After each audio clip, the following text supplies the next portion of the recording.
കല്യാണം കഴിച്ചു കൊടുത്തു കഴിഞ്ഞാൽ പിന്നെ പെൺമക്കളുടെ കാര്യത്തിൽ തീരെ ശ്രദ്ധിക്കാത്തവരാണ് മഹാഭൂരിപക്ഷം മാതാപിതാക്കൾ. അവരുടെ വിഷമങ്ങൾ, അവരുടെ സങ്കടങ്ങൾ അവർ വിലവെക്കുകയില്ല.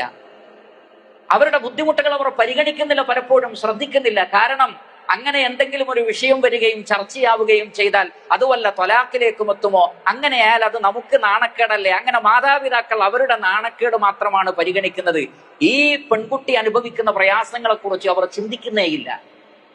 എന്നാൽ റസൂലുള്ളാഹി സ്വല്ലല്ലാഹു അലൈഹി വസല്ലം അങ്ങനെയായിരുന്നില്ല. എപ്പോഴും അവരെ സന്ദർശിച്ചിരുന്നു എന്നാണ്. ഫാത്തിമ ബീവിയെയും അതേപോലെ തന്നെ അലി ഇബ്നു അബീ ത്വാലിബ് റളിയല്ലാഹു അൻഹു, അദ്ദേഹമായിരുന്നു ഫാത്തിമ റളിയല്ലാഹു തആല അൻഹയുടെ ഭർത്താവ്.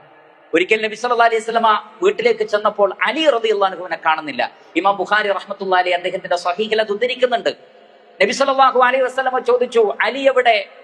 ഫാത്തിമ റളിയല്ലാഹു അൻഹ പറഞ്ഞു, കാന ബൈനി വബൈനഹു ഷൈ ഫഗാദബനി ഫഖറജ. ഞങ്ങൾ തമ്മിൽ ചെറിയ ഒന്നും രണ്ടും പറഞ്ഞ് ഒരു സംസാരം ഉണ്ടായി. അപ്പൊ അദ്ദേഹത്തിന് എന്നോട് ദേഷ്യം പിടിച്ചു, വീട്ടിൽ നിന്ന് എന്റെ കൂടെ ഇല്ലാതെ വീട്ടിൽ നിന്ന് പുറത്തിറങ്ങിയിട്ടുണ്ട് എന്ന് പറഞ്ഞു. അപ്പൊ പിണങ്ങിപ്പോയതാണ്. നബി സല്ലല്ലാഹു അലൈഹി വസല്ലം ഒരാളെ വിട്ടു, എവിടെയെന്നൊന്ന് നോക്കാൻ പറഞ്ഞു. നോക്കിയപ്പോ എവിടെയാണ്? വലിയ ദൂരമൊന്നും പോയിട്ടില്ല. മദീന പള്ളിയിൽ കിടക്കുകയാണ്. കിടക്കുമ്പോ തട്ടം ശരീരത്തിൽ നിന്ന് മാറിയപ്പോ ശരീരത്തിൽ മണ്ണ് പുരണ്ടിട്ടുണ്ട്. നബിയോട് പറഞ്ഞു, പള്ളിയിലുണ്ട്. നബി സല്ലല്ലാഹു അലൈഹി വസല്ലം സ്വയം തന്നെ നടന്നു ചെന്നു. എന്നിട്ട് അലി റളിയല്ലാഹു അൻഹുവിന്റെ അടുത്തിരുന്നു. ആ മണ്ണ് ശരീരത്തിൽ നിന്ന് ഇങ്ങനെ തട്ടി മാറ്റി കൊടുത്തു. ഫമസഹു ഫജഅല യംസഹു അൻഹു. ആ പൊടി ഇങ്ങനെ തട്ടിക്കൊടുത്തിട്ട് റസൂലുള്ളാഹി പറയാണ്, ഖും യാ അബാ തുറാബ്, ഖും യാ അബാ തുറാബ്. ഓ മണ്ണിന്റെ ഉപ്പ്, അഥവാ മണ്ണ് അറബിയിൽ ഒരു പ്രയോഗമാണ്, എഴുന്നേൽക്ക്.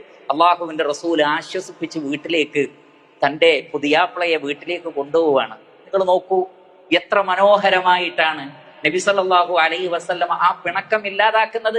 അതല്ലാതെ ആ അകൽച്ചയെ കൂട്ടുകയല്ല റസൂലുള്ളാഹി സ്വല്ലല്ലാഹു അലൈഹി വസല്ലം ചെയ്യുന്നത്. പല മാതാപിതാക്കളും അങ്ങനെയാണ്, അകൽച്ചക്ക് ശക്തി കൂട്ടുകയാണ് അവർ ചെയ്യുക. അള്ളാഹുവിന്റെ റസൂൽ എങ്ങനെയാണ് മനോഹരമായി അതിനെ പരിഹരിച്ചത് എന്ന് നോക്കൂ.